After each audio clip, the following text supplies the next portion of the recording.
سامعین و ناظرین السلام علیکم، آداب۔ ہم آپ کو شور کے بارے میں بتا رہے تھے کہ وہ ہمارے جسم پر، ہماری صحت پہ، ہمارے جو ہے سماجی روابط کے اوپر، ہمارے خاندانوں کے اوپر، ہمارے مزاجوں کے اوپر، ہمارے دماغوں کے اوپر، دل کے اوپر کس طرح سے اثر انداز ہوتا ہے، اور جس سے ہم مسلسل تنزلی کی طرف ہماری صحت جا رہی ہوتی ہے۔ ہمارے بنانے والے نے ہمارا جسم اس طرح کا بنایا ہے کہ جب بھی ہم کوئی آواز یا شور سنتے ہیں تو اس پر رد عمل ظاہر کرتا ہے ہمارا جسم۔ ہمارے قدیمی آباء و اجداد اسی آواز کو خطرے کی علامت سمجھ کر یا تو اس کا مقابلہ کرنے کے لیے تیار ہو جاتے تھے یا پھر راہ فرار اختیار کرتے تھے۔ اگر کوئی بھی آواز زور کی آتی ہے تو انسان کے فوراً کان کھڑے ہو جاتے ہیں، فوراً وہ اس کو سننے کی کوشش کرتا ہے کہ کس قسم کی آواز ہے، آیا کوئی خطرہ ہے یا کہ ویسے ہی کچھ بج رہا ہے۔ آواز یا شور سن کر سب سے پہلے ہمارا جسم چوکنا کرنے والا کیمیائی مادہ ڈوپامائن تیار کرتا ہے۔ فزیولوجسٹ نرینا رام لاکھن کہتی ہیں کہ اس کے بعد ہمارے جسم میں اسٹریس ہارمونز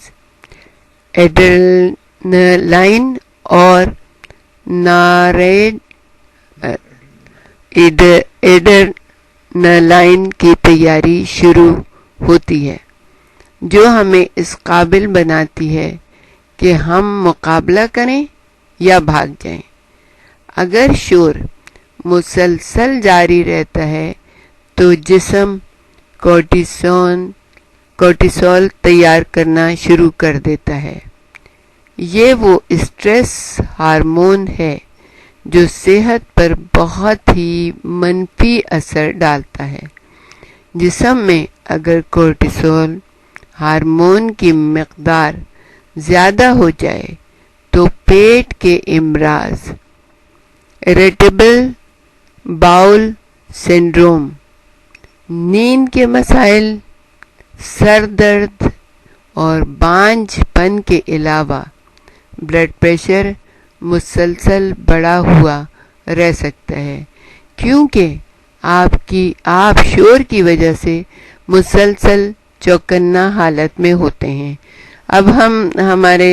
اسٹوڈیو میں ڈاکٹر حسن نواب موجود ہیں، ہم ان سے پوچھنا چاہیں گے کہ آپ ہمیں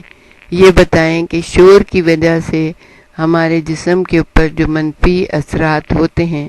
اس سے کس طرح سے نمٹا جا سکتا ہے۔ سامعین ناظرین، بہت ہی اہم موضوع ہے کہ جو شور ہے، جو نوائز پالوشن ہے، وہ انتہائی مضر اثرات جسم کے اوپر ڈالتا ہے، اور یہ مضر اثرات ہر یعنی کہ جاندار کے اوپر ہوتے ہیں۔ آپ نے دیکھا ہوگا کہ مختلف جاندار جو بھی یعنی کہ گھر میں ہوں یا گھر میں وہ موجود ہوں،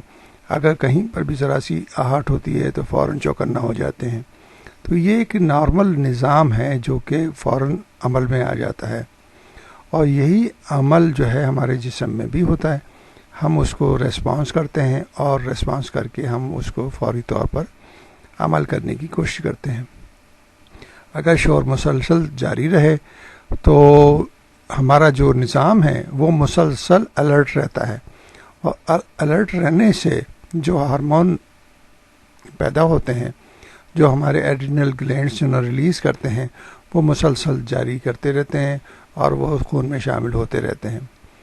اب یہ دیکھا جائے کہ وہ جو ہارمون ہیں وہ تو صرف شور کی وجہ سے اور آپ کو جگانے کی، آپ کو